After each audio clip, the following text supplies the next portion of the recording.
वरुड येथील राहणारे रामधन रामदयाल पलोड यांचा वरुड येथे मोठा वाडा आहे।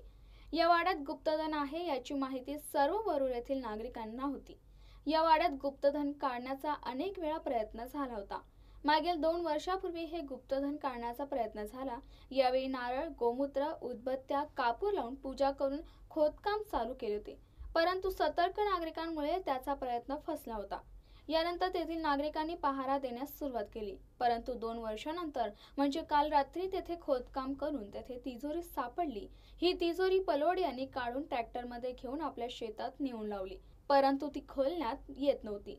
गुप्त खबरांमार्फत पोलिसांना याची माहिती मिळाली असता पोलीस उपनिरीक्षक बाबासाहेब चव्हाण, PSI सुहास हाटेकर, टकले, राजू चव्हाण आदींनी तेथे जाऊन चौकशी केली असता ती तिजोरी घेऊन शेवगाव पोलीस स्टेशनला आणण्यात आली असून तहसीलदार यांना कळवण्यात आले असून लवकरच ती तिजोरी फोडून त्यात काय असणार याकडे नागरिकांचे लक्ष लागले आहे।